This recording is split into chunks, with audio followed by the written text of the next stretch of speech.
Hey, Anime Addicts, this podcast is brought to you by nobody. And if you want to help keep this podcast ad-free, you can go to www.aa. You know what? Honestly, guys, if you haven't supported the podcast by now, there's literally nothing I can do to make you support the podcast. Even the sight of my tears and my begging and crying and clawing will not get you to support the podcast. But if you did find it in your heart somewhere to support us, you can do it over at aapodcast.com/join. You can also go to patreon.com/AAA-podcast. Throw us a couple bones. We will be ad-free. You'll get hentai. You'll get hobby addicts. You'll get... You know what we have. Honestly, just help us out. We're desperate here. Time to start the show.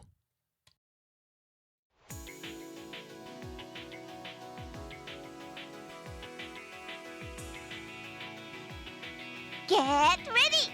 You're about to listen to the Anime Addicts Anonymous Podcast. Make your anime addiction worse at aapodcast.com. And now, here are your anime addicts.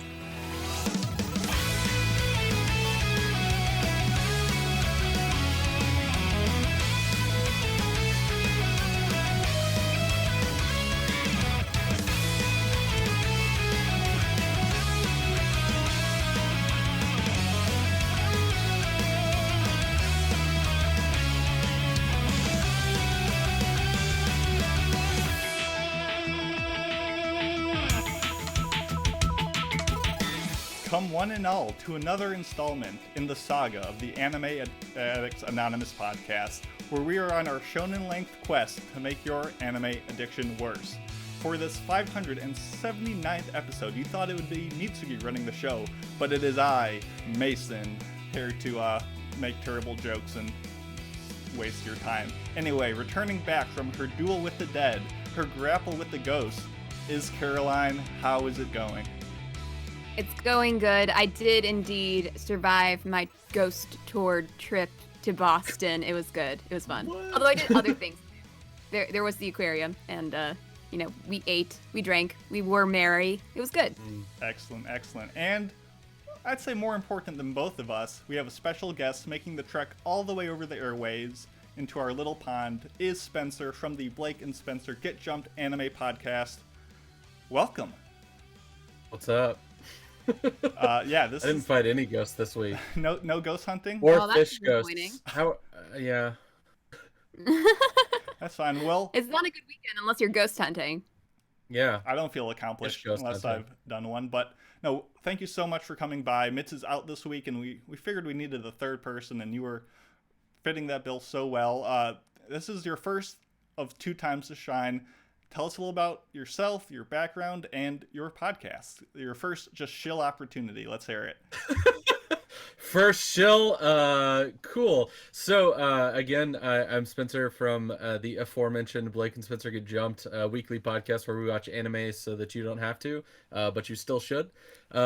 We watch from a rotating cast of a whole bunch of different shonen and turns into other stuff. And do a full-on breakdown of those episodes that we watch. So, I mean, if you want to watch with us, you certainly can. But that's what we do. We recently started doing a weekly jump episode too, which is like our Monday episode where we break down random anime and manga that have been either thrown at us or something that's coming up on the docket. We partner with a website called the Geekly Grind, and we've been getting a lot of cool stuff to check out through that. So that's us. Who I am, I guess, is just a shonen trash from way back, who got started through Toonami, as most people did. Oh, nice. Yeah, and then also do other random online things, but whatever, Yeah. Don't So what's we your all? favorite shonen then? Favorite shonen? Yeah, Oh God, asking the big Yeah, question. that's real tough right off the bat. I think I think I'm probably going to roll into Bleach, mostly because I have a soft spot for Bleach, as one of them that connected literally like multiple friends of mine to each other throughout high school. But if I'm going like top tier anime, man, it's weird that Bleach can't scratch that, but like if I'm going just like strict shonen, I'll say Bleach. Nice. Yeah. You guys do an interesting format with your podcast because it's kind of split up between your like occasional watches of like Full Metal Alchemist Brotherhood, Yu Yu Hakusho, like Naruto, mixed with like other content as well. So you kind of have it segmented, and it's always coming out, which is really nice. So go check out their podcast. Once again, it's Blake and Spencer. Get Jumped. They have a ton of content, and it's a ton of fun. So please check it out. Yeah, we put out too much content. Actually, that's never a bad thing. It's never a bad thing. I really like your Kill la Kill watch-alongs. It's a show that Oh man, it's near and dear to my heart. It's always fun having other people watch that because it's a trip. Kill la Kill is like a special breed of anime. It certainly is. Wait, Man, so Kill la Kill is the one with the very underdressed girls, isn't it? Kill la Kill Kill, if you're gonna put is- it like that, you're not wrong, but yeah, Kill la Kill basically they were shown like fan service, and they were like, you know what we should do is we should lampoon this and then mix in that just fantastic artwork, ridiculously funny animation sequences, as well as probably one of the funniest scripts inside of anime that I might have watched in a really long time, and just unreal super fun fights. Like if you're shonen trash, it's just like gonna check a bunch of boxes, and then if you're like shonen trash with like a I need to watch more scantily clad women, it's gonna turn you up to 11. Like up to 11 is the trigger motto. So that's a good way of putting it. But in this episode today, we have a special new game that I think has been played many moons ago, but we're bringing it back. It's going to be called Shonen Superfight in honor of Spencer attending. Caroline's whipped up this game, and we have no idea what we're jumping into, so hopefully you guys are along for the ride. Followed up by a review of the very not Kill la Kill, very not shonen Yuru Camp Season 2. It's a nice strange combo. a nice laid back way to relax. Man, you were like, watch this, and I was just like, okay, and then I was just like, this is full on slice of life, and I've got thoughts. Exactly. You've got thoughts. We'll have a lot of different opinions coming in, but before we get too down the rabbit hole of wasting time, let's get into our big news of the week. I'm playing a segment, so quiet time.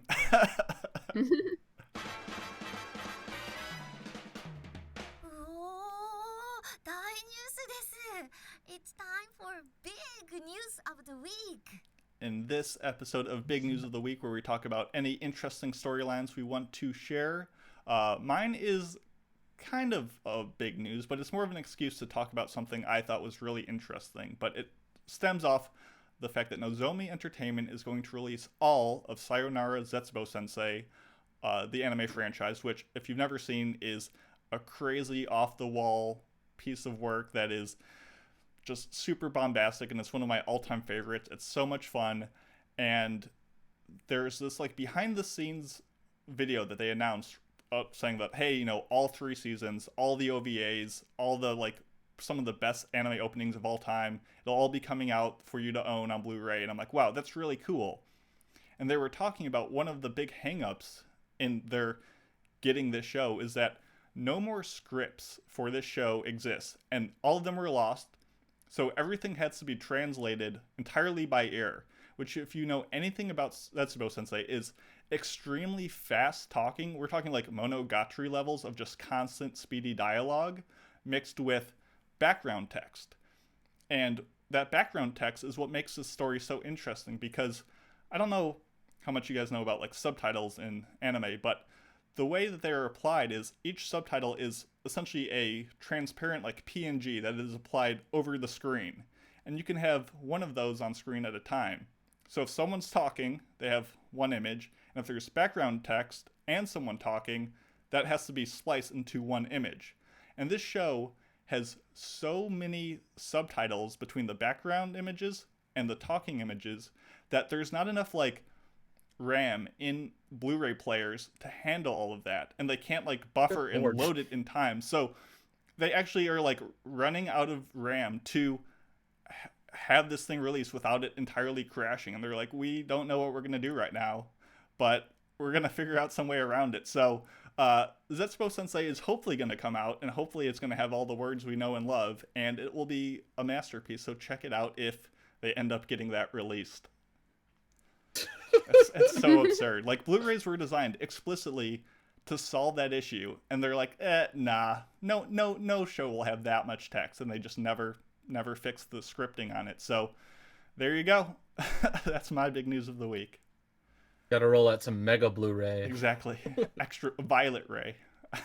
Yes. Caroline, what do you have? Well, to be honest with you, I couldn't really find much that interested me. But I do know that the Shirobako movie is coming to theaters on August 10th. And the thing is, I've never seen Shirobako. No, you need so to. I feel like I'm kind of you know what? I know I'm probably gonna like the show. It's just I have too many things on my watch list at the moment that I have to get through. But you know, it's exciting for everybody who loves Shirobako, which is quite a few people here. So here's the synopsis.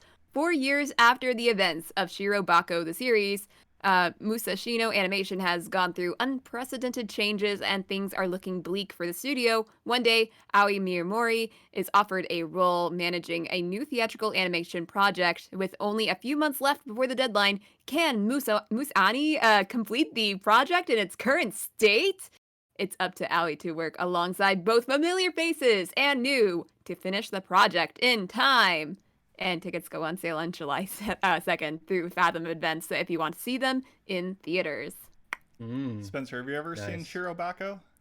I have not. Well, I will make both of you feel guilty and say that it is one of the best shows of the last couple years. And anyone who's at all moderately into anime, I highly encourage to watch, because it is obviously a show about creating anime, and it just is amazing and is top tier. And you should watch it, please. Thank you. Yes, please, and thank you. Yes, I both encourage and demand it of all my listeners. So there you go. But with that, did you have any news you wanted to share? Oh man, my thing that I wanted to just throw out there is we recently did a breakdown of all of season 1 of Megalobox. Oh, nice. It's like a full breakdown before Nomad kicked out, and I have been keeping up with season 2 of Megalobox, which is Nomad, which is like, if you liked Megalobox as the first season, but you were like, I would like to inject more angst into this, you're gonna love Nomad. And you were like, oh man, I hope that there's some drug addiction. Man, Nomad's gonna get you there. I don't know if anybody was thinking about that. Nomad, now with 500% more hummingbirds. And you're like, yes, that's exactly what I needed. You know, I was more for it. Like, I really liked season 1, but I really wanted a little bit more of Joe as a character, because he wasn't really a character. He was more of like a conglomerate of all like sports anime protagonists, and he didn't really have anything going, you know, special about him. But I am really enjoying the second season. Oh man, so like for people that have not watched Megalobox at all, it's a treat. The first season is if people developed super high-end technology, but instead of using it to like cure cancer, they were just like, let's just beat the Christ out of each other. This is going to be exactly what even harder. Yeah, I was gonna say, but more. Yeah, but like more people can people become literal vegetables from boxing normally. Let's have a device that can literally punch your head off. And somehow it doesn't actually happen. Still a thing that I think about when I watch Megalobox, but it's still pretty good. Yeah, we talked about recently that the show Yu-Gi-Oh! GX was just what would happen if somebody like Jeff Bezos decided that he just wanted to create a world that was just all about card games and had enough money to do it with technology. Megalobox is just like Mike Tyson was just like, you know what I want? I want everybody to experience getting the hell beaten out of them to the point where they can't like completely understand what other people are saying anymore. Okay, Megalobox is the world I want. And then season 2 came along, and man oh man, like they just like full on ennui happens in the show, basically episode by episode. You're gonna come into the first episode of season 2, and it is a rough throw in that you're gonna get. Like season 1 might have had maybe 10% of the angst from season 2. So like I compared it to getting dropped into like a really, really good HBO series got injected into an anime, and that's what season 2 has happened. Oh, nice. Yeah, I've heard great things about it. I know Caroline passed it for reviews, so when that show finishes, we'll be giving it a spin. I've been holding off because I think that'll be a great show to marathon. But glad to So hear it's good. got your seal of approval. Gotchi in the chat's asking if you've seen Ashita no Joe, the source in a sense, the Oh man. spiritual successor for it, or press. Yeah, you know what I mean. Yeah, so when we did our breakdown of it, I had not been jumped into that yet. Our like fearless leader over the Geekly Grind was the one that was just like, hey, we should do this, and he is very, very versed in the source material that it was like, I guess it's like a reboot of that. It's a loose Kind of like connection, but yeah.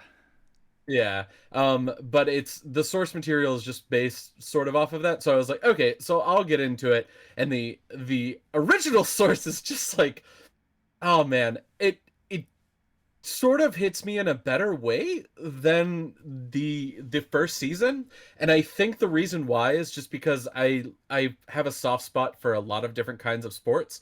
And like if a sport anime stays more true to the actual sport itself, it's usually going to, you know, make me happier when I'm watching. That's why I like Ippo is so good to me. It's probably like the best boxing anime I've seen, mean, you know. It's probably like the best sports anime, like hard stop sports, like Whoa. IQ, man.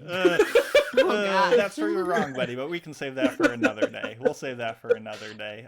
So essentially, Or maybe there will be a I'm matchup gonna spike you between them into in the oblivion. super fight. yeah. Hopefully, you can strategically pair us in our next game, which I think we should just get into. So, the news essentially summarized: Shirobako good, Megalobox 2 great, Shirobako actually even better, but we'll get into that later. And too many subs breaks Blu-rays. Good. All right, moving on Good. is the Caroline concocted main topic. So take it away. Okay, so I talked a little bit about it in our Hobby Addicts today, but last weekend my sister got this game called Superfight. And it is a card game where there is a pile of cards of characters, political figures, people in real life, movie characters, that kind of thing. And the idea is that you pick a character from that deck, and then you also pick a feature that is something really strange, like is like 6 inches tall. There's 3 of them. Jellyfish for hands. That kind of. It's just a mess of weirdness.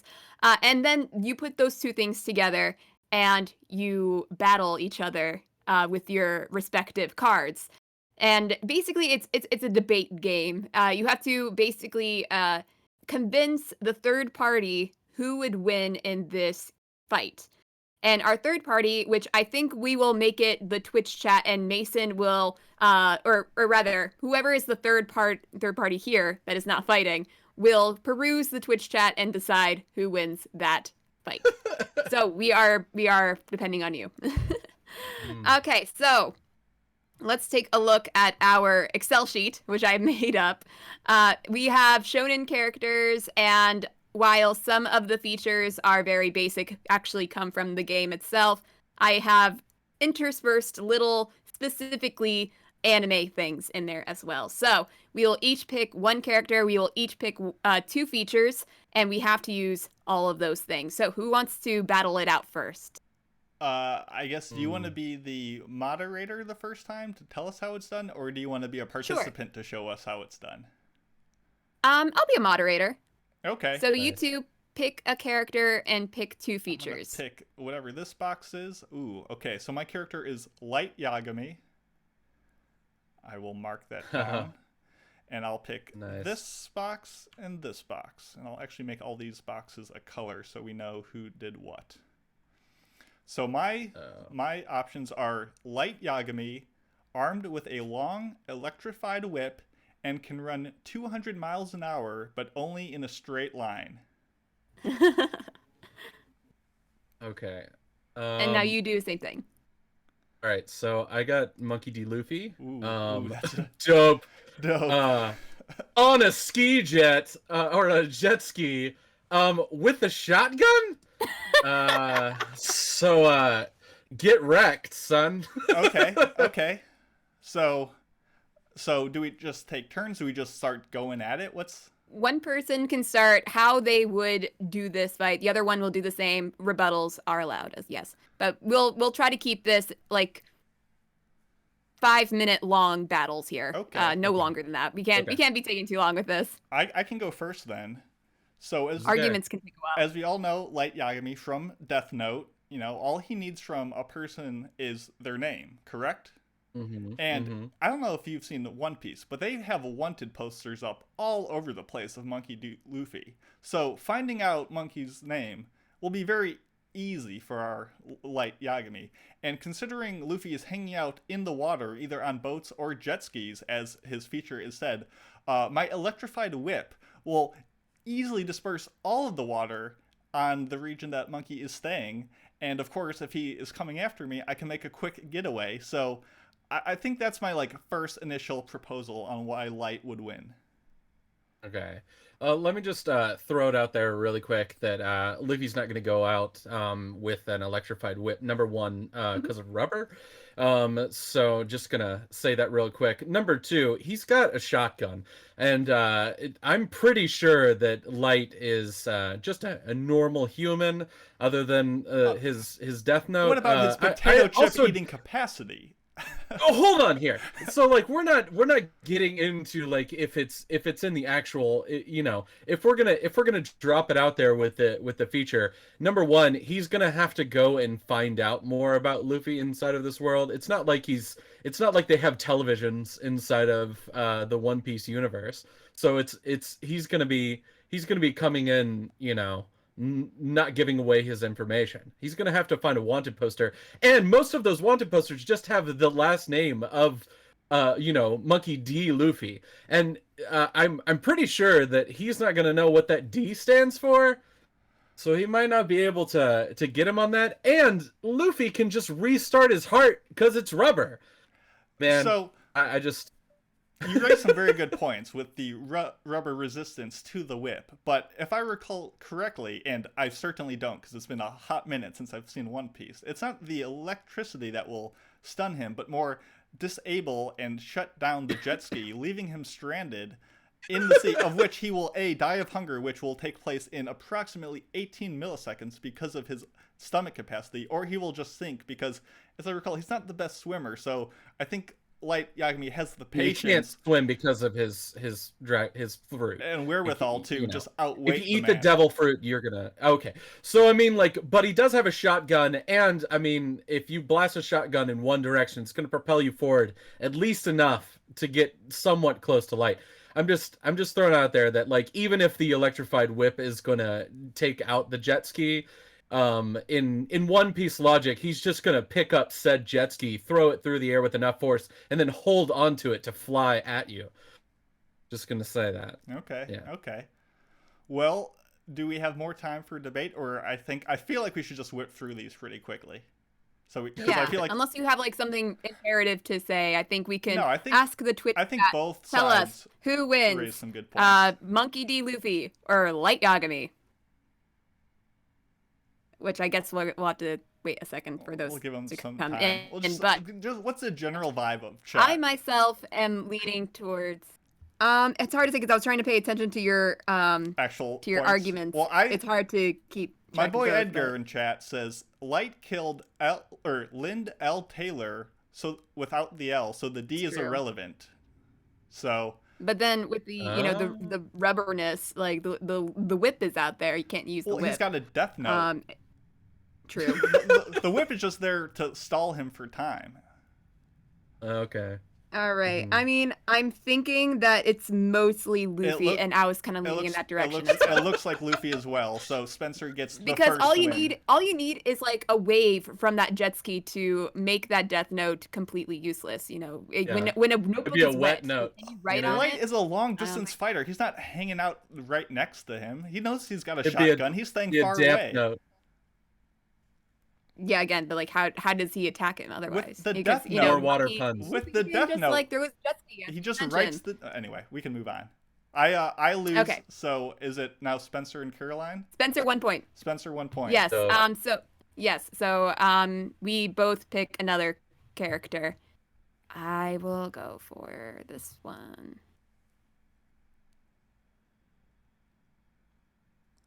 Okay, sorry, just give me a second, please. Okay, so I got Mikasa. Oh, nice. Mikasa from Attack on Titan.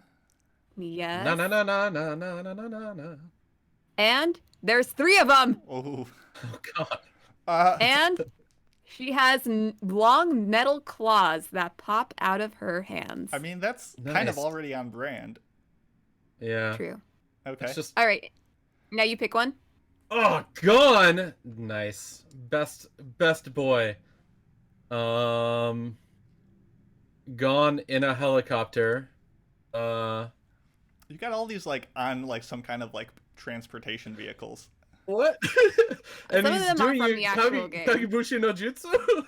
Oh yeah, but each one is getting smaller as it goes on. But then they'll be best friends because Gon is best friends. So Best boy. So we have lots of Gons, but they get smaller and they're in helicopters. And we have 3 Mikasas, all normal size.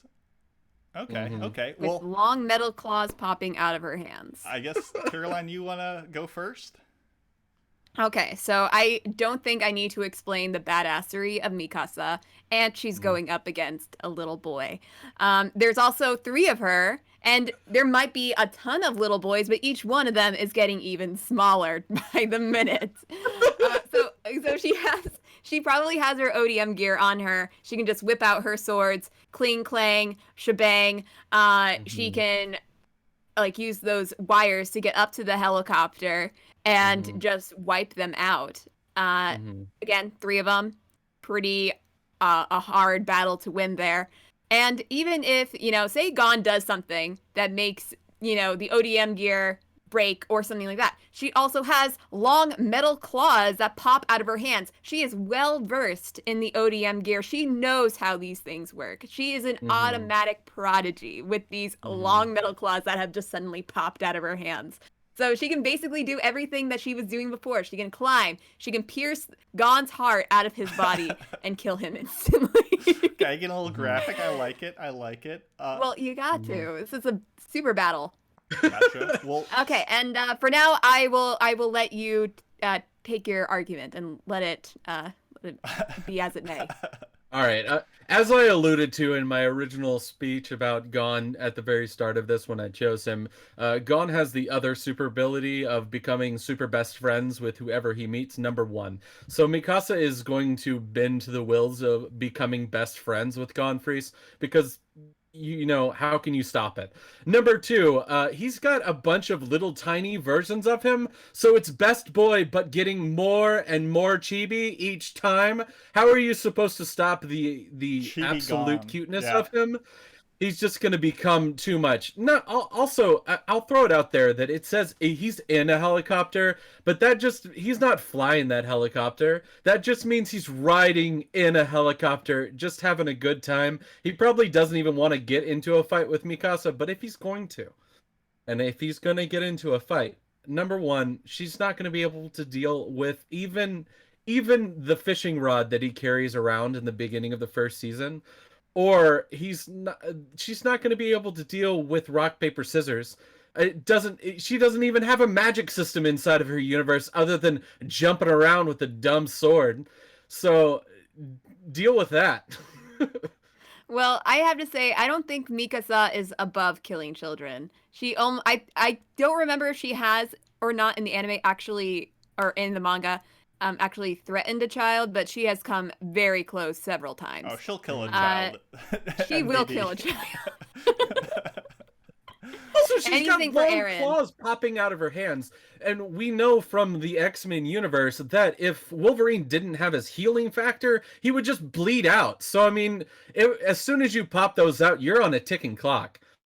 But she's also an Ackerman, so that allows her just super abilities and super, called stamina and all that So she can keep going. Even if she's on the verge of death, she can push through. As long as there's Eren on the other side, she will get there. She will kill Gon.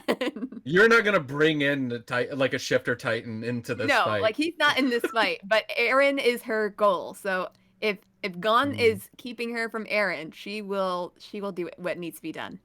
Yeah. Well, good luck. We'll let the chat chime in here. Who do we think will win? If there's any closing arguments in the interim, you can make your last second Hail Mary call here. Yeah, just Minnie getting equally smaller. Gone.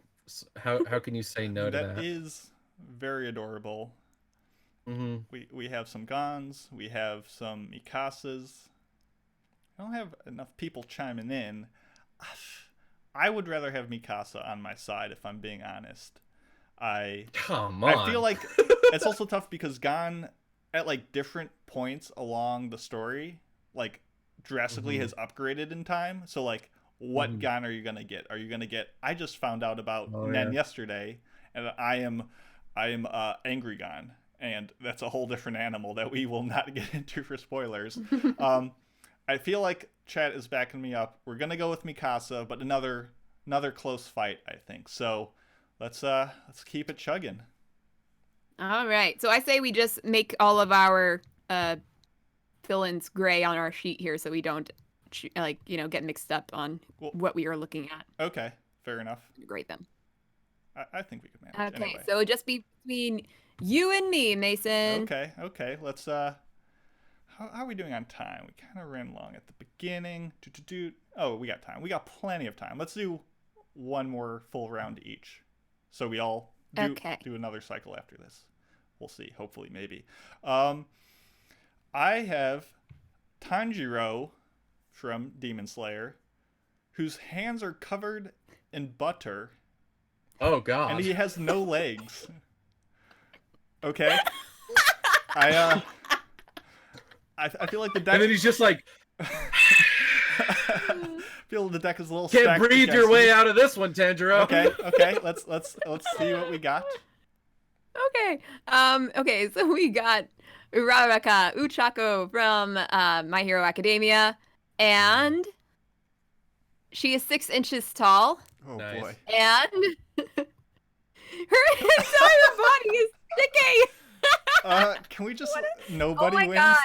This is very different from the previous fights. It is. We had two very close, very overpowered people on those last fights. And this is even, though. Okay, so we have her... Usually, there's a far more, features that will help you rather than deter you. We both have features that are pretty difficult to deal with. Okay, well, let's see. So, your body is sticky. She's 6 inches tall, and she has the ability to, reverse gravity. That's her thing, or mess with that. Yeah. Okay, my hands are... Number one, your body is sticky. Yeah, but my hands are covered in butter, so they're slippery, so I won't... I guess, okay, so my guy won't be able to hold on to his sword. So I'm guessing he just will take one swing and it'll just go flying. So is Tanjiro's breath ability... Can he do it without the sword? Maybe, but... And he can't move. He's immobile. He does not have... he does not have any assistant. Oh boy, what's he gonna do? He has heart. He does have an assistant. He carries an assistant on his back. Yeah, but I feel like that's incorporating. I don't know, because she's not in this fight. Yeah, he is with an entire person. no legs, no backpack, no Nezuko. I'm having a hard No time sword. figuring out what he will do. I'm not trying to make your argument for you. And I don't think Uraraka's height has anything to do with her power. I think she'll just be like, you're going to float now, and he's just going to float up to the sky. You make your argument, and I'm going to try to just think of something. Okay. So, Ochako, her ability is to make things float. But I'm kind of shooting myself in the foot here because now I'm thinking if her entire body is sticky, she has to do this with her hands in order to make things float. So does she actually touch her finger pads to her finger pads? Because then I'm thinking like she can't pull them apart. That's what I'm saying. That's why he'll just keep do on her floating. power? He won't be able to stop. He'll just keep on going. No, because even then it doesn't. Should she have to touch whatever object she wants to float? She would have to make contact, and then she would have to activate her floating ability on it. So Okay. So what I'm thinking is, her entire body is sticky. If she can unstick her hands in order to touch Tanjiro, I can see them flying up into the air together. But the good news is that Ochako has been helping herself with this whole making herself float thing. Now she doesn't have to vomit every single time she does it. So what I'm thinking is Tanjiro is not used to that. He will vomit when he's floating upside down like Ochako used to. Also, she is 6 inches tall. Tanjiro, he might be good with a sword, but can he swat what is basically a fly? I don't know. We have not seen that from him in the show. All right, here we go.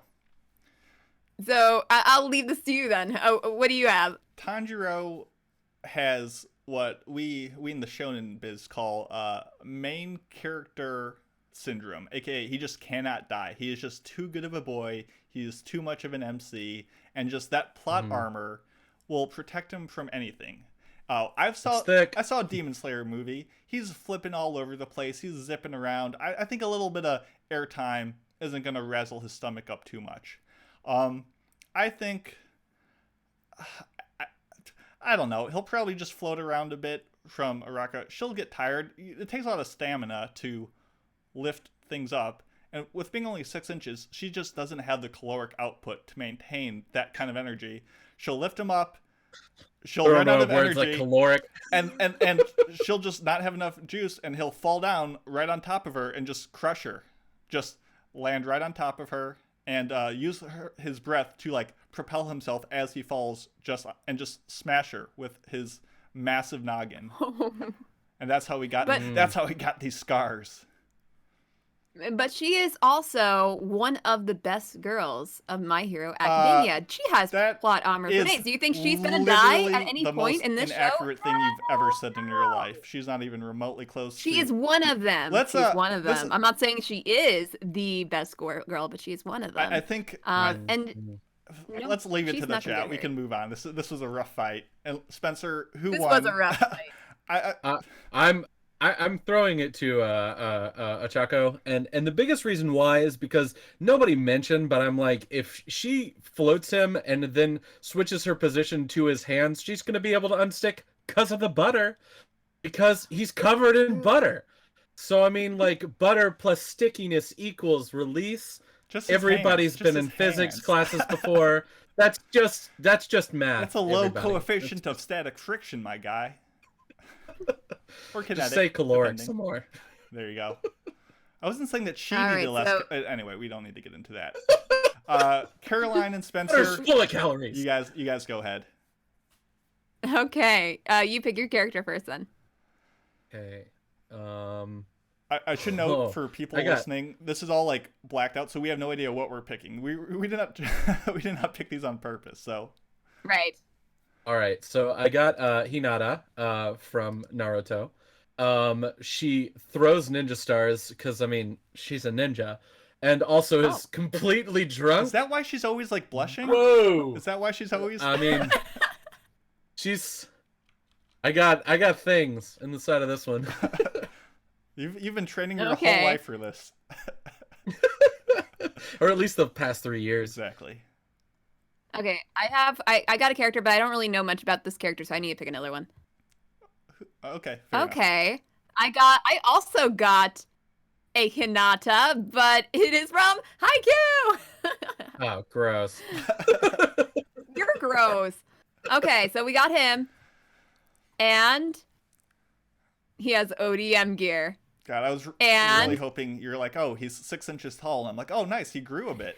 But no, not the case. And he's riding a poorly animated horse. So it's just Hinata in Attack on Titan. That's literally it. This is it.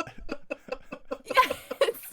This is At least inside of the manga, because the horses in the manga are rough looking. yeah, but they're not animated in the manga. They're just drawn poorly in the manga. There's, but you raise a good point nonetheless. So, Caroline, we'll let you go first.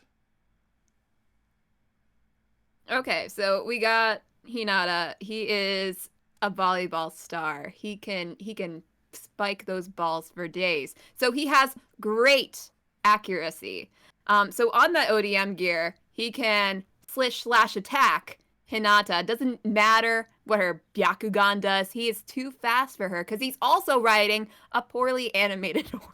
I don't know if that riding a horse really helps with the ODM gear.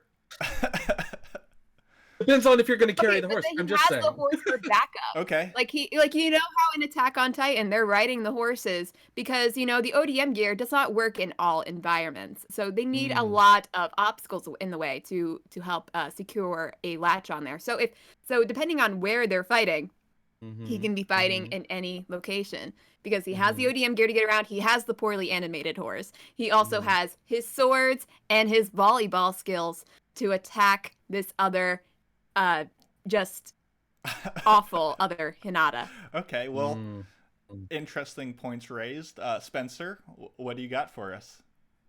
I'm just going to throw it out there that Hinata is going to be able to take out Hinata in such an easy way in a battle of Hinatas that we haven't seen since the first battle of Hinatas. And the biggest reason why that she's going to be able to take him out is that her biggest thing that's holding her back is usually her self-deprecation that drives her into the ground from her brother's relentless telling of her that she is worthless. Your cousin. Whatever. she's related to someone who is horribly abusive to her, and because of that she needs to release all of those inhibitions, and nothing better than being completely drunk in order to get all of that liquid courage in order to be getting into a straight great fight, because she's throwing around ninja stars. She's training for this her whole life. She's hammered, so she's gonna be like, I want to go pet a horse anyways. I'm gonna go over there, I'm gonna hang out with that horse, and I don't care what you do with your swords, because I'm gonna be able to use complete vision around me. I'm gonna see everything that's coming. I'm gonna see 2 steps ahead of you. As soon as you enter in my field of vision, I'm gonna be able to see that sword, and I'm gonna be able to move it out of the way, and then I'm gonna strike you a couple of times, and you're not gonna release any chakra afterwards at all. Not that you were going to begin with. Okay. And can I rebut that? I think you can rebut as much as you want. As many butts as you want. Maximum butts. So you say she got that liquid courage, but do you know how poor your vision is when you're completely drunk? Can you imagine that? But like just is like blown up by the fact that she has Byakugan. She might have precise and amazing vision then, but what is she going to do when she's completely drunk and she cannot walk a straight line? It's gonna be useless, bruh. I mean, I'm just saying that she has also trained and honed her body inside of taijutsu as well, and we have all learned from Rock Lee that the drunker you get, the more you can move around these precise fighting stances that you have to use the ODM gear. You're not going to be able to predict her movements. She's just going to be able to drunken master her way all around this business.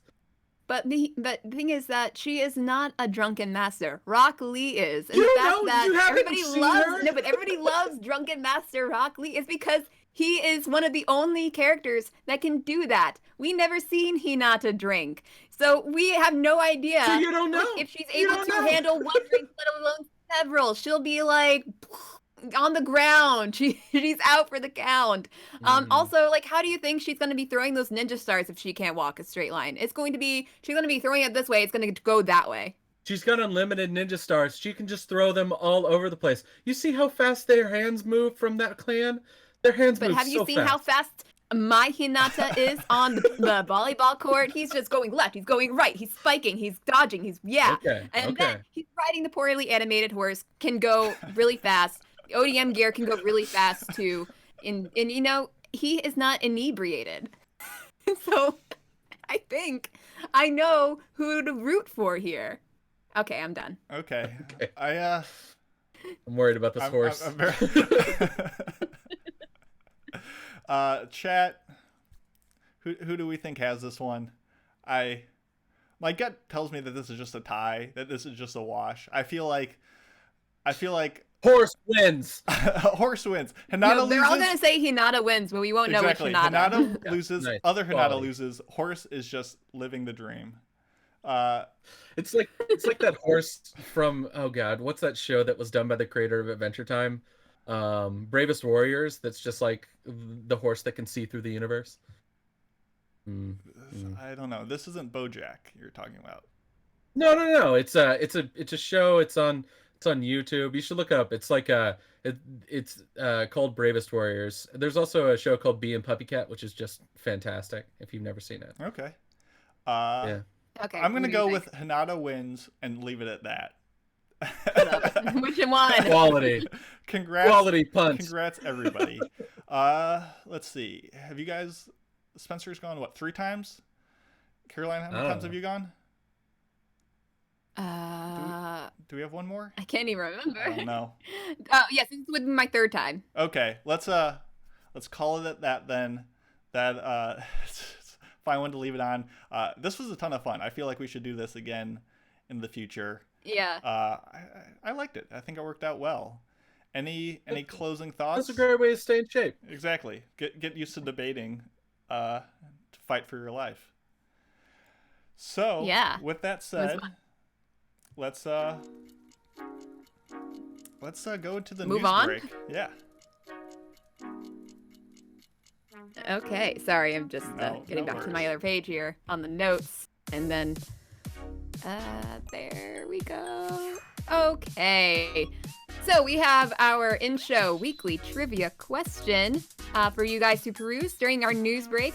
From Noragami to World Trigger to Yuru Camp, what are the large rodents beloved by many and sometimes have theme parks centered around them? We will discuss the answer coming up.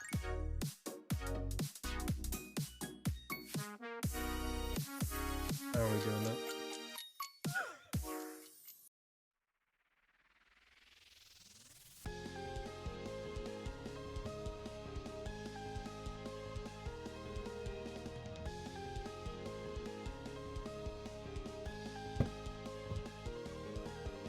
Hey everyone, Mason here to bring you a hot steaming plate of all your favorite anime news in one short segment, so let's kick this off. The international trailer of Mamoru Hosoda's Bell was recently released. The protagonist of the story, Suzu, is a 17-year-old high school girl living with her father in a rural town of Koichi. Wounded by the loss of her mother at a young age, Suzu one day discovers the massive online world called You and dives into this alternate reality. This is the latest work by Hosoda and his established studio Chizu, following up their most recent 2018 effort, Mirai of the Future. And it really looks to be a fusion of 2 other of his works, Summer Wars and The Boy and the Beast. Next up, game developer Universe announced on Tuesday that it will launch its Little Witch Academia VR broom racing game for PSVR, Oculus Rift, and Steam VR on July 15th. Universe, spelled UNIVRS, hence the VR aspect, launched a Kickstarter campaign for the game in July 2019, and it ended successfully, raising over 8 million yen, which is about $75,000 US, surpassing its goal of 46,000. So let me know if you guys end up playing that. And finally, in news you really care about, Attack on Titan character Levi, the squad captain, has lent his voice to a robot, Vacuum. The Roborock S6 Pure is getting a special model with 93 original voiced lines by the Levi voice actor himself, Hiroshi Kamiya. Some of the lines include, "Commence cleanup of the area. My duty is to ensure that not a single piece of garbage remains in this crappy room as long as I'm alive. Stopping the cleanup. Meh, choose for yourself not to have regrets." And many more. The Vacuum also comes with an original sticker. The Vacuum will go on sale in Japan on June 9th, costing about 70,000 yen or US $635, and is available for order through NTT Plala's online shopping service, Hikari TV Shopping. So pick one of those up if you need a bit more Levi in your life for about $600. This was Mason. This was your anime news break, and now back to the podcast.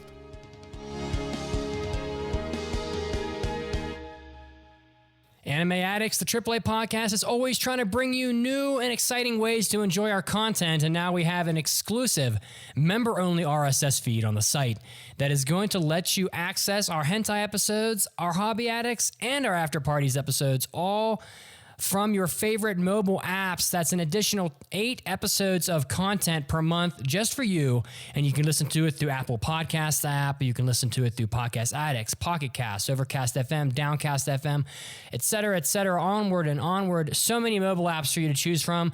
If you were holding back on supporting the podcast because you didn't like listening to our extra content through our website, now you can get it and listen to it the same way you enjoy all your other podcasts. So pitch in, help out the podcast, do a good thing, and enjoy all the extra content we have for you. Just go to aaapodcast.com/join and you will get all this extra content and an exclusive member RSS feed for you to enjoy. That's aaapodcast.com/join and support the podcast. この番組は JList.com の提供でお送りします。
Welcome back to episode 579, I think. I don't know. I have no idea what I'm doing up here. You guys know I'm not used to driving this ship. There's so many buttons. There's so many things to update. What year is it?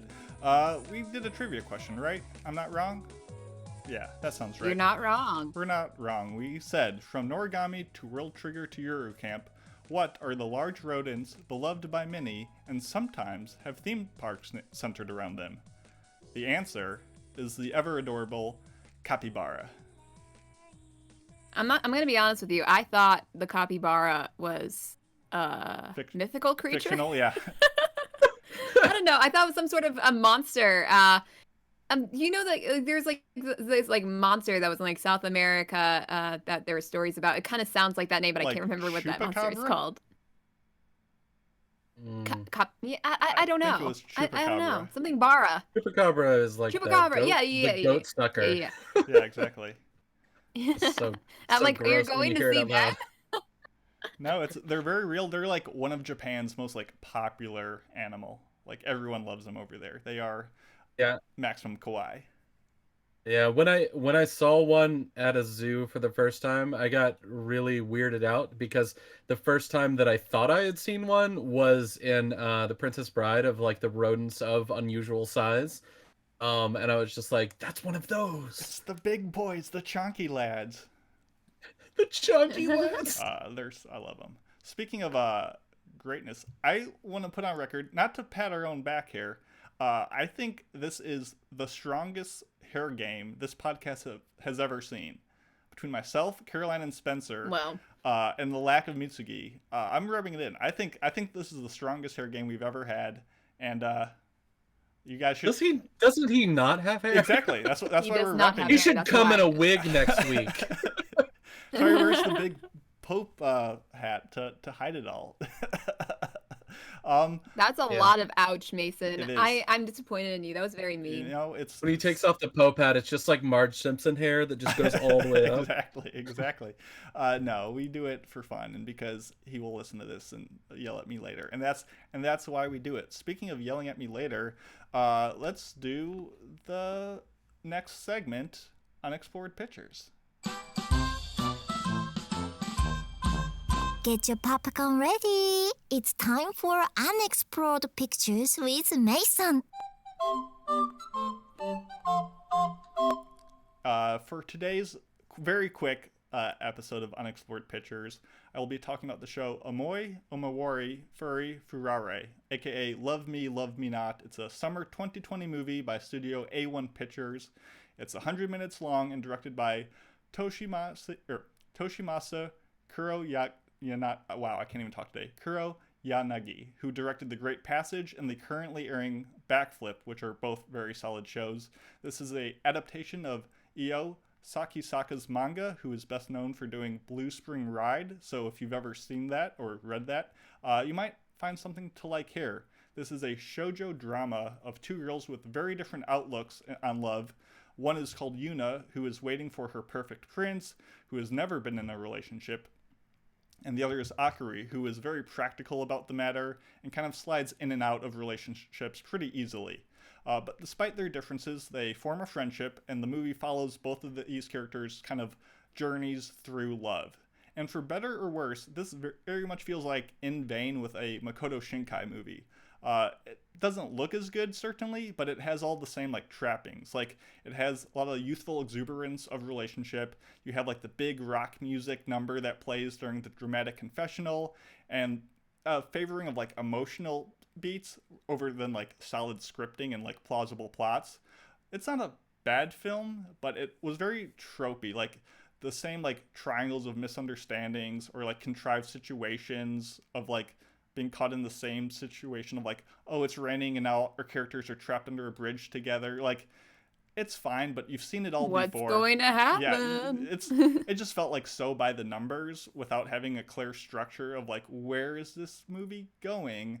And some weird like step sibling relationships that they want to be in a relationship, but it's not forbidden. So like, are they going to do it's fine. Like, it goes down easy, but it's not unique enough to strongly recommend. So if you're looking for a light and breezy film to, like, scratch that shoujo itch, like I said, Omoi, Omoware, Furi, Furare is not bad, but I only give it, like, a light recommendation if you're already a fan of the genre. Otherwise, it's probably worth skipping.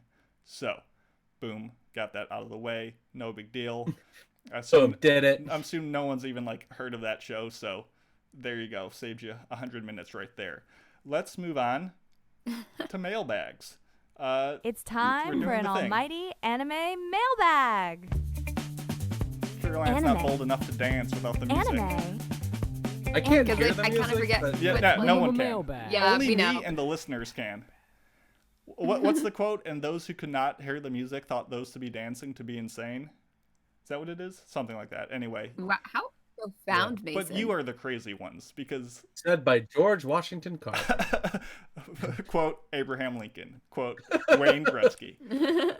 Oh man, Yeah. the greatest misquote of all time from Talladega Nights, where it's just like "Wet Hot Speed" by Eleanor D. Roosevelt. Exactly. Well, if you would like to leave us a mailbag, you can head on over to aaapodcast.com. If you haven't guessed by now, that's our website, you dingus. And at the top, there's a big old button that says leave a mailbag here. And you're like, okay, I guess I'll do that. And you click that, and it's like, well, what's your mailbag? And you're like, well, I'll type it in. And you submit it, and then we read it just like we will now. Caroline, we actually got two of them today. Where do you want to start?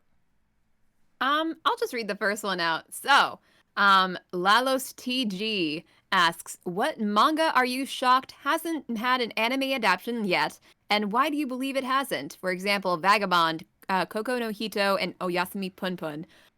Now, for me, I actually don't read all that much manga nowadays, but if we were doing this like a year ago, I would say like, oh my god, why has Horimiya not gotten an adaptation yet? I know that like with the OVA, but like an actual full anime Proper adaptation, yeah. which came out not too long ago. We reviewed it not too long ago, so that's out.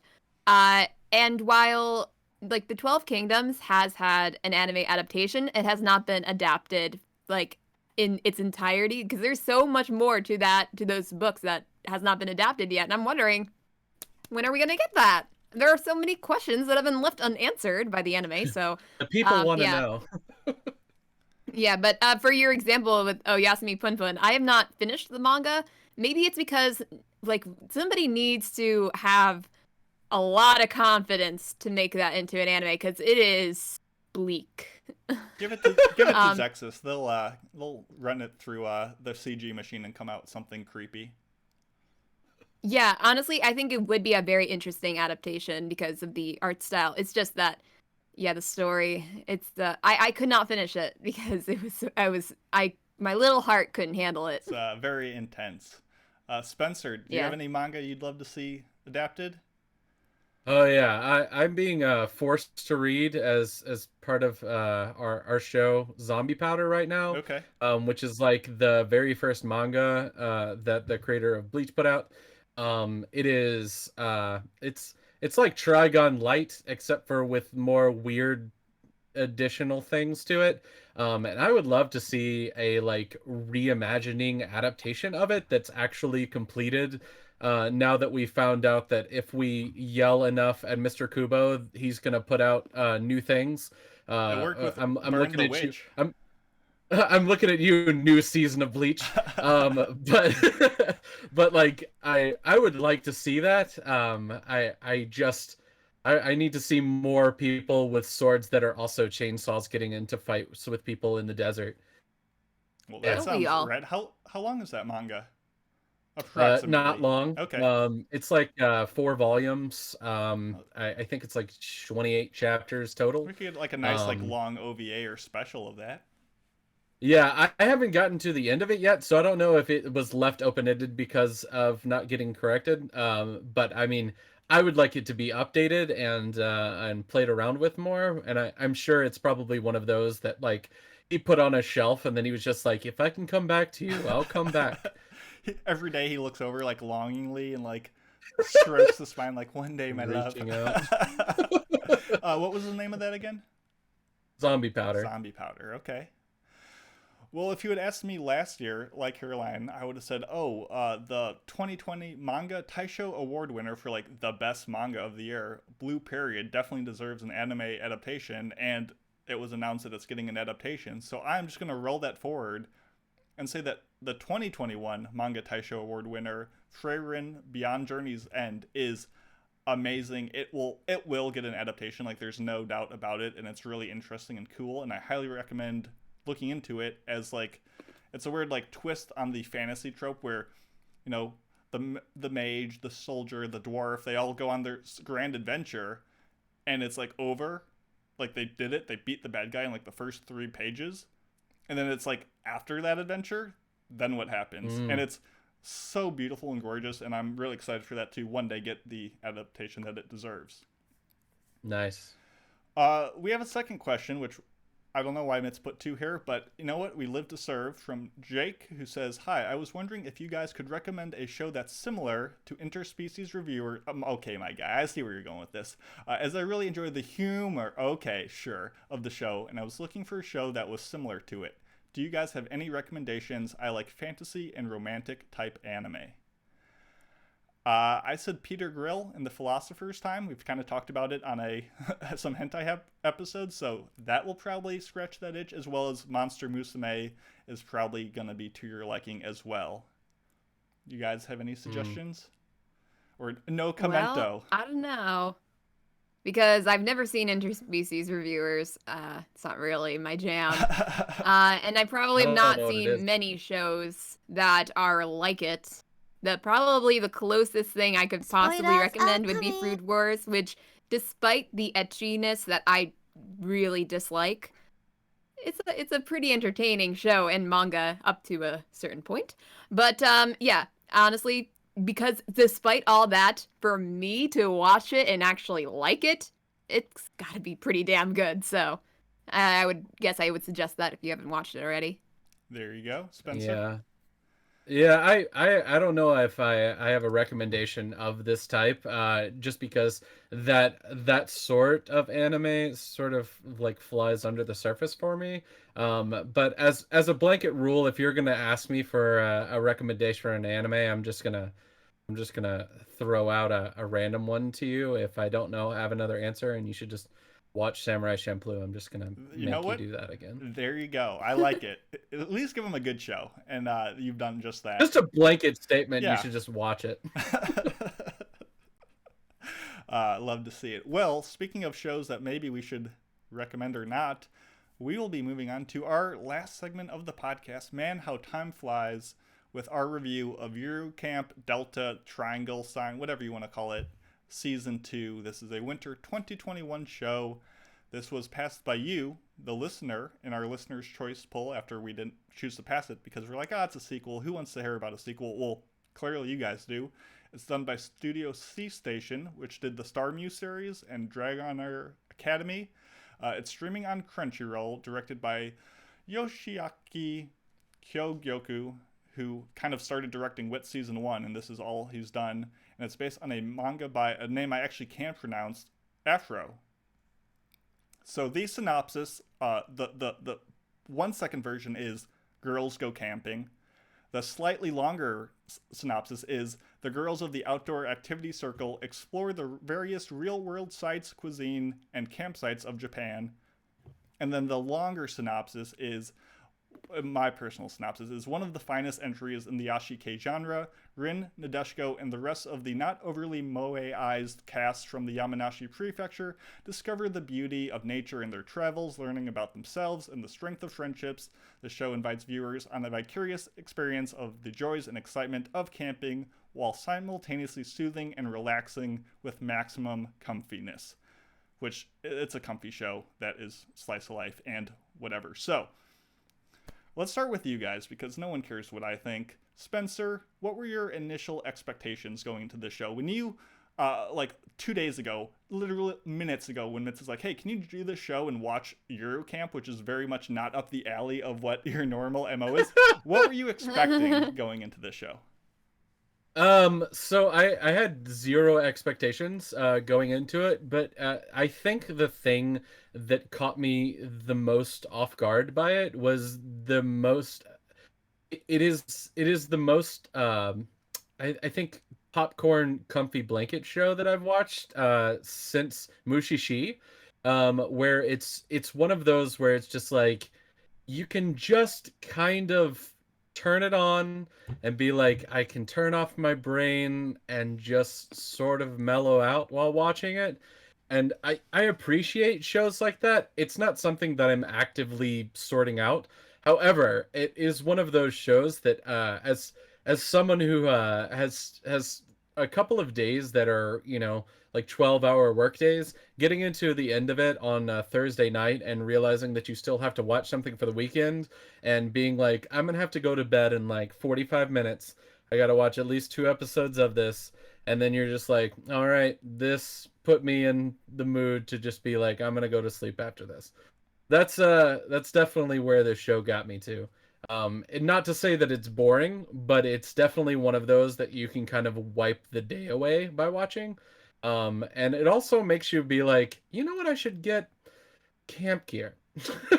Yeah, and to leave town. It's not maybe the best show to binge. Maybe if you were watching this once a day, if you weren't on a deadline, might have gone down a little smoother, but we love to hear it.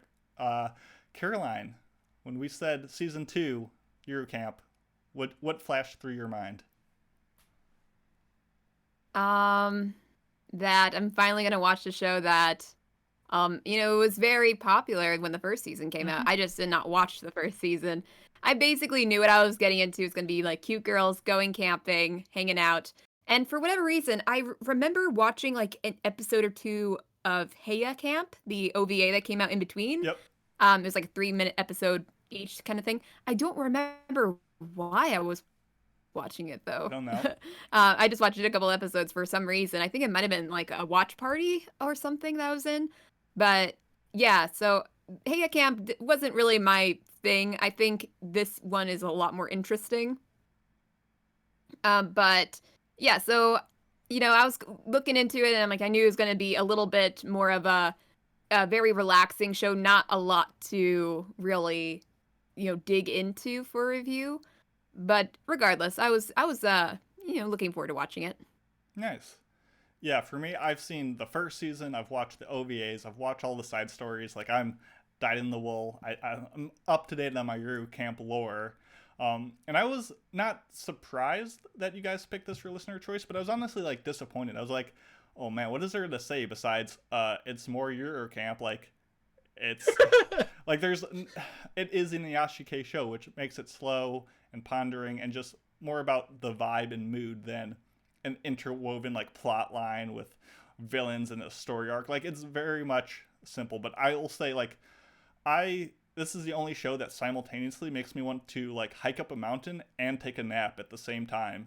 And when Spencer brought up like it's a very good blanket show, there's probably more blankets in the show than any other anime ever. Like, they're just, I don't know. It's such a great experience. I thoroughly enjoy this show. And let's give our spoiler-free recommendations. Spencer, do you recommend people to try out and watch Yuru Camp? And did you watch actually season 1 or just the second one? So I was told that I didn't have to watch season 1. However, I did pick up a couple of episodes to see, what the vibe was going to be on it. And after watching a couple of episodes, I was like, I think I get it. Yep. And then season 2 was like more of the same. So I was like, all right, I think I get it. But I think my recommendation for it is if you're one of those people that can like turn on it's like the anime music and chill, like the lo-fi hip hop study to listen. or whatever. It's basically that instead of an anime form. If like that girl got up and went camping while still listening to the music, it would be this as the anime. So Nice. So recommendation if you like that vibe. yeah. Nice. Caroline. So I also did not watch the first season. I just kind of jumped in. And if you are at all thinking, like, for whatever reason that you don't want to start at season 1 and you said season 2, it's possible. You can do it. It's not really going to bog down your experience all that much. So wait, sorry, just a quick question. Was the first season also in the wintertime? I mean, it's across seasons. Mason? Yeah. It's a Okay. slice of the full year. I'd say it's more so Yeah, not in the winter time, but it's, it takes place over months. Mm-hmm. Okay. Because, like, this entire second season's based in the wintertime. They are doing winter camping.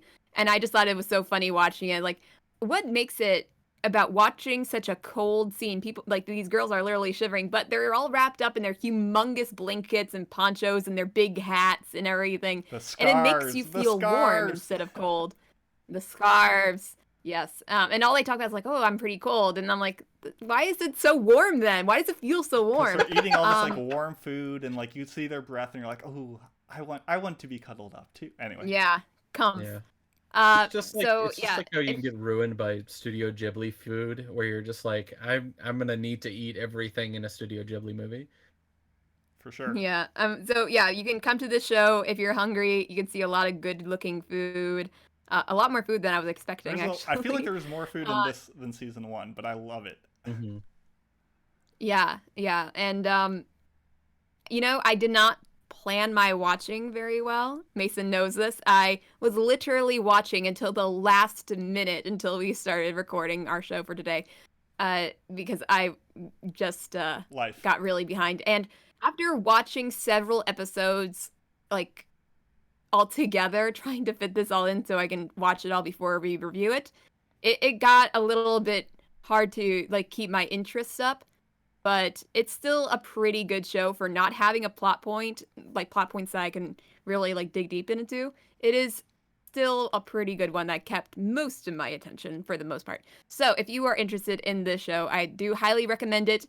If you are not going to binge it, just watch it. If you need a little pick-me-up after a hard day at work or school or something, and you just want to feel the comf. Yeah, for sure. I mean, if you like the Yashike genre, absolutely watch the show if you haven't already. This is more of like a pure quote-unquote Yashike than like, say, Hinamatsuri, which is comforting, but it leans more into like having comedy, or like K-On, which leans more into like the music, and it's not as episodic as Yuru Camp is. I think that along with season 1, the first episode of the second season was kind of disappointing. Like, it doesn't ever put the best foot forward, but after that, I think season 2 is just as good, if not better, than season 1.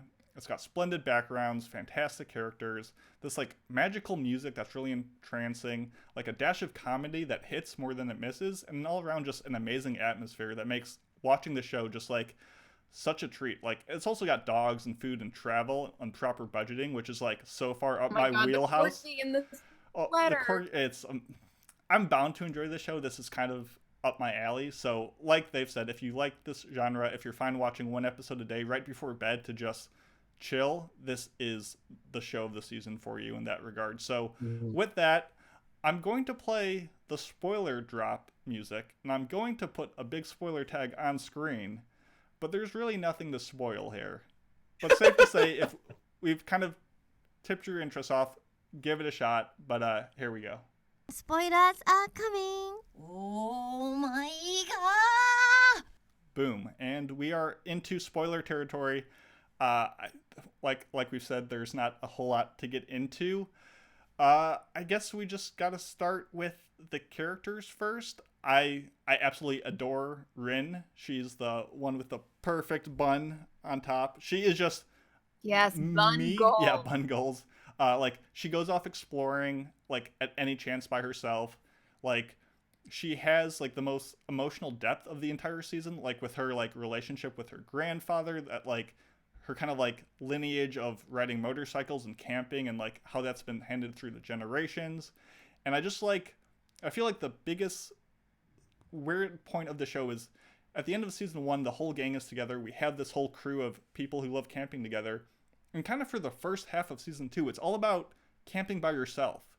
It's all about having all these characters, instead of being together, they just formed a club. It's all of them like going off on their own and kind of using solo camping as a way to appreciate the loneliness. And then to like offset that, which in the second half where they finally come together and say what it's like camping together. And that's really the crux, I would say, of this season, if you could call it any overarching theme. And I enjoyed that for as simple as it was. Yeah, I agree, because I mean, it did make me think back to the time when I was on my study abroad and I decided to go to Hong Kong on my own, which I've talked about here and there, but traveling alone, it is a very special thing, I guess, because you're not being bogged down by other people and their wants and what they want to do. And while that is like a good thing to have, like it's a lot of fun traveling with other people, you get to spend as much time as you like walking around in certain places. And if this particular activity you're doing would be boring to others, you can fully enjoy it without feeling like a bother. You can eat what you like. You can do what you want, and you can be where you want to be. And all the while, you're doing it all alone, so it does get very lonely, but it does allow you to get the most personally out of a trip. And I really like, thinking back to that with the show, because there are a couple of examples of these girls going out doing whatever they want on their own trips and trying to see what they take from that. It's kind of good to see. Yeah, it almost reminded me of like a meditation anime, where it's just like, yeah, it's got the cute things inside of it. Yeah, it's got like the feeling goods that you get from other shows, where like, at the end of it, you're gonna almost like a Hallmarky sort of thing to it, where it's just like, I know I'm not gonna go down a dangerous road if I'm gonna watch this, and I'm anyway emotionally fragile. Yeah, but it also has like this deep nature meditation to it, that you can see in I can't think of a ton of other animes. I referenced Mushishi before, but there's kind of like that's a meditation on like spirituality and like understanding the world around you and nature around you. This is less fantastical and more about understanding like a real person going out and having just a normal time in the woods. And I mean, like, if you're somebody, especially, I would say that this is like a really solid quarantine anime. It's not going to put stress on you because you already have world stress on you, but it's also going to remind you of like, hey, this is the world that I can get back to and get away from as soon as I'm allowed to get out in the world again. And I think that makes it like a solid choice for people that especially need to get away from like the extra headache of, the medical apocalypse. For sure, yeah, it's so grounded. Like all the people Yeah. they meet at the campsites are always so friendly, so sweet. I Yeah. love like all the scenes of them just going to the store and shopping and comparing like what tent is cheaper or what chair they want to get, and they try setting up the tent and they are missing a pole, so they make Nadeshiko like hold the pole up like above her head. Like That was funny. the comedy was so good, and like even the tropes, like the talking pine cones or like cell phones that like give them like a little like thing, is it's so unobstructive. And I thought most of it landed. I thought that the teacher has a drinking problem or the sisters lie to one another, like that wasn't like the best. It didn't go down that smooth, but for the most part, for being such a calm show, I chuckled quite a bit watching this. I think it hit its moments well. Mm-hmm. Yeah, honestly, that teacher should not be teaching if she can't go on a trip, being like taking care of literal children and having a drinking problem. That is not good. And like obviously season I thought one. something's. I thought they were about to take a real dark turn. Oh yeah, that would have been rough. But it's such a nice show, and it's all about the little things. Like I love how like Nadeshiko will like wrap the scarf around her head to make it seem like a mane when she's talking about like hunting like a lion. Like they didn't need to go through that, but they add all these little touches of like personality that I really enjoy. And not since like Ryuji from Toradora do I miss wearing a scarf as much as I do in this show. I love scarves. They're so cool. Mm-hmm. Go ahead. I also really One thing really that we liked, haven't really talked about. Oh, just cutting them right off. I see how it is. What I was gonna say You is should go real quick. I do enjoy the storytelling inside of the storytelling too. So like even when the club is like discussing things and starting adding in like tortoise and the hare mythology and stuff like that while riding around, it's just like it adds an extra element to it where it's just like I can relax while hearing another story about other people telling each other how to relax inside of the story. It's just like Layers, Inception. Layers. Blankets and blankets. Sorry, go ahead, Caroline, because we've interrupted you enough as well. What would you have? Oh no, it's fine. We interrupted each other. It's how our relationship works. So one thing that we have not really, touched on is like the great music and the great animation in the show, because it is just beautiful on both ends. What? I disagree. So I will say the backgrounds are fantastic, but the animation itself is barely there. Like, yes, it gets away with like great reaction faces and food pictures and adorable corgis, and the visuals like do their job, but I wouldn't call the animation good. Maybe the backgrounds is what I was alluding to, but then I mean strongly the agree. animation simply did not. The animation is like doesn't deter from that, which I think is good. It doesn't need to be Sakuga out the wazoo, but it's very jank. If you actually, I don't know, I didn't think it was that great moving wise. My 2 cents. Okay, so the backgrounds are great. Yes, They're lovely. hard agree. And the OP, a bop. The ED, so beautiful. I thought the music in the show was like a little too like woodwindy and fantasy for me at times, but it was nice nonetheless. It's just part of the atmosphere. Yeah, I did.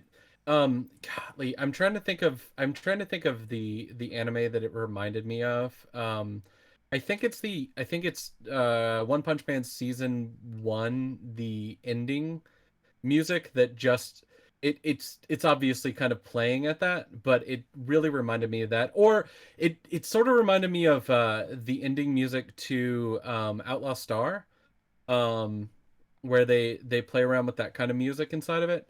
It had that kind of feel to it. Okay. Yeah, I could see it. I would have to re-listen to them side by side, but I'm not as well versed in Outlaw Star as I should be. Oh man. I know. Big We sin. should talk about Outlaw Star. Oh, we're gonna throw hands after this when we come to Haikyuu and Outlaw Star. Then it's okay. It's what we do. I love once again we kind of brushed on it earlier. There's a lot of food in this show, and I'm all for it. I know if Mitz were here, he would throw an absolute fit when they eat the camembert cheese. It's like one of like Japan's most like, besides the capybara, They love this kind of cheese, and they put it on everything. And I think Mitz is just like, why would you put this on pizza and sandwiches and fish? Like, why would you do this thing? They love it. They had it there, and I thought of him when this happened. So I know he has a grudge against it, but he's not here, so it's a good call. Yeah, corgis, amazing. What more do you need? And it's just it's such a fluffy show. And you know, we've probably talked about it before, but on the Japan trip this podcast went on, when we go to like Miyajima, that like torii gate that's like floating in the water, and when the tide goes to low tide, you can actually walk out to it, and everyone's like waiting and like at the edge of the water as it slowly recedes. Like that's the exact same thing that happened to them in like episode 11, when they're just like waiting for it to cross, and they just get too impatient and they take their shoes off and just go, because who has time to wait? Like there's just a sense of unbounded adventure to the show, and it's so fun to join these characters on the journey. Yeah. And at the same time, I think back to like a couple scenes where it's like, why does this feel so emotional? Why does it feels like so more than what it is? Because there's this scene at the end of one of the episodes where I think it's Nadeshiko, she's like going to drop off these hand warmers in her sister's car. And it's just, they show a scene like inside the house, the car in front, and it gets darker, and then there's a little candle in the window that's glowing, and then it gets darker, the candle goes out, and you see the light goes on, and her goes out to the car, drops them off. Like, why the frick does this scene look so beautiful and touching? I was not expecting to, feel something when you see a house in a car, and the only difference is that it has such nice music and lighting is so pretty. Yeah, we got a little bit of auto-tune Robo Caroline right there, but I love it. It added to the ambiance. Not Robo Caroline. It's okay. Well, I think we heard mainly what you were saying. The ambiance of the show is pretty great. I will say, this show was like, I was not expecting to hit me in the feels, but at the very end, when they're waiting for Rin to like make it home from like driving solo on the motorcycle, and they're texting like, oh, she hasn't responded yet, she's not home, she's not responding to my text, she hasn't called, like, and they're like, oh, it's not over until we're all home. And it's like the most cheesiest line I've ever heard, and it was so like unearned, but it really got to me. Like, it got me feeling some kind of way, and I was just like, yeah, it's not over till we all get home. We gotta go to that Rin. Yeah, let's get him, guys. I know, it worked for me. You have to be home. Exactly. I'd say the biggest issue I have with this show, and I do enjoy it, and yeah, I've talked about episode 1 maybe not being the best example, but besides Rin and Nadeshiko, the other characters I feel like aren't essential. Like, I feel like each one of them could have said each other's lines and it would have felt fine. Like, they're so kind of like the rest of the cast of this other nebulous blob, where I'm like, oh, she's the girl who has the dog, and she's the person who kind of lies and messes with people, and she's the person with the glasses. But like, I feel like they're individual, like her character trait is exactly. glasses. She's the Shinpachi of the show. Like, I feel like they could have just, I don't know, not saying they were bad, I enjoyed them, but I didn't feel like the whole cast was developed enough for me to, like, with K-On!, each of those girls is essential, and they each say things that only they would say. And I feel like I don't get that sense with the entire cast here, so I guess I just want to live with them a bit more. Yeah, I'm not gonna lie, I barely know the characters. Exactly. Like, they have designs you can and tell them apart, but there's just a blandness to the rest of the cast that they spend more time like learning it's a about cute their blandness, yeah. but it's so that's the one thing I'd want to see more with season 3. But any other thoughts?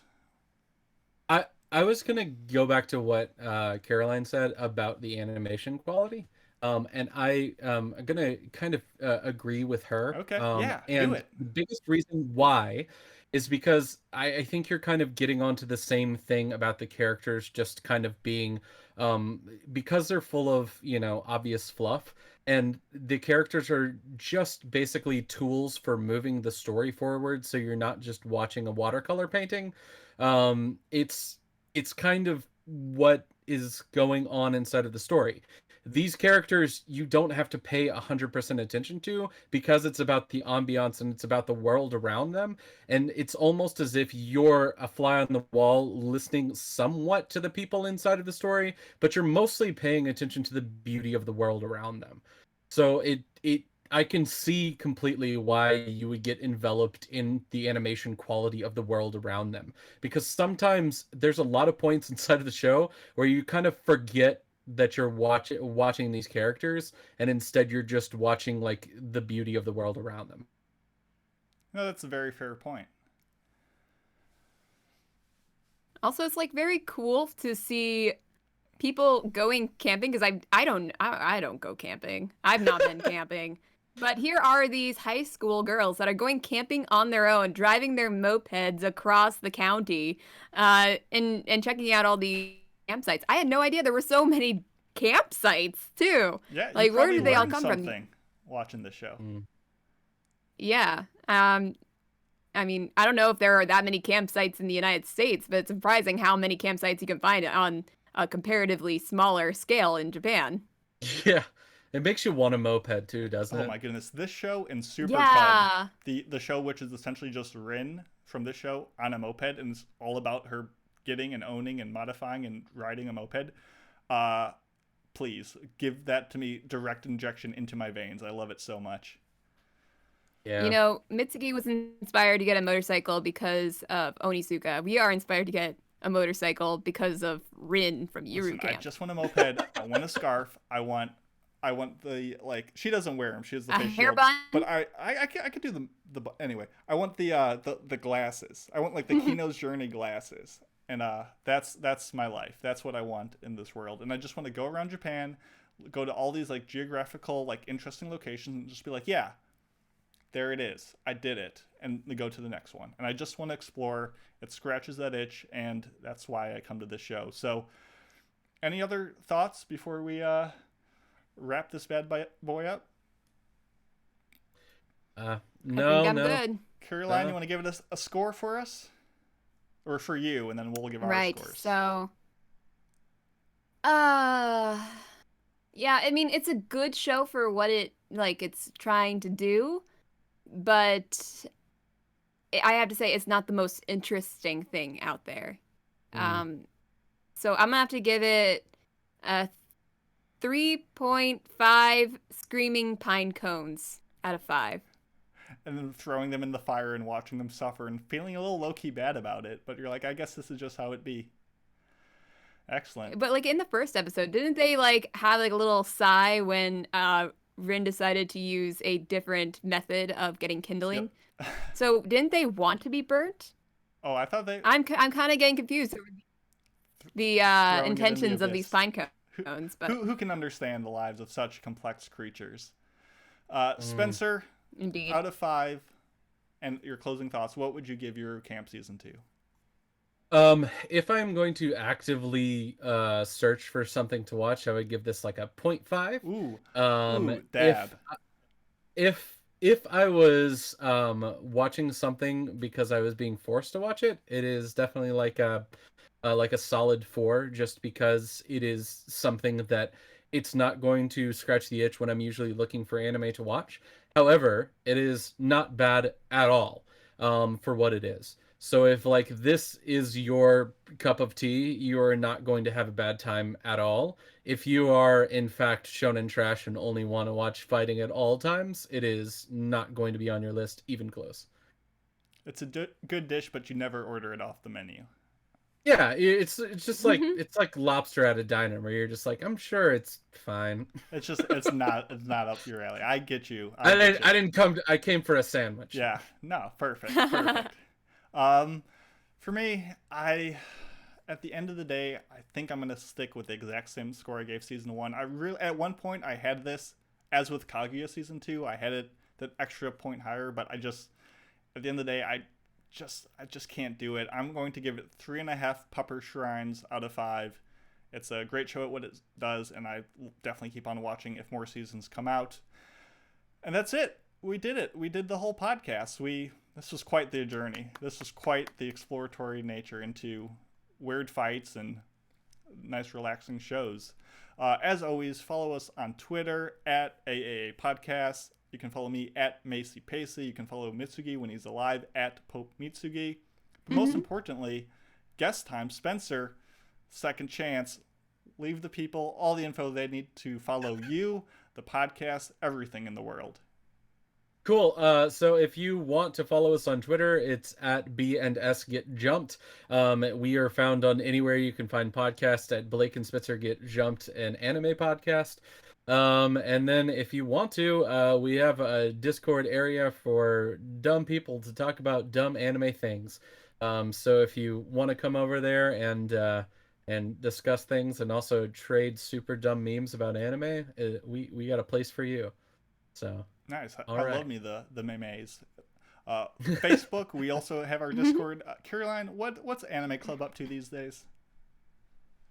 Well, on June 16th, we are going to be discussing the first 7 episodes of Katana Gatari. Now, keep in mind, these episodes are double length. So you may hear 7 episodes. It's really like 14. So watch them. Come to the club, and if you love this show so much that you want to talk about everything, including the ending episodes, there will be a post-club meeting where you can do that and talk about all the spoilers you want. They're double length because they're double good, and I really enjoyed this series, so please watch it. Manga Club on June 9th, we'll be discussing Land of the Lustrous, Volumes 1 and 2, another spectacular manga and also a great anime, so we'd love to have you there at 10 p.m. Eastern Standard Time. All of this, Discord, Facebook, mailbags, iTunes reviews, go to our website, aaapodcast.com. That's the place to be and do it. And next week's episode will be a review of Skate the Infinity. So with that, we bid you a good day. Thanks for joining and have a good one. All right, bye guys. So many head touches. So many.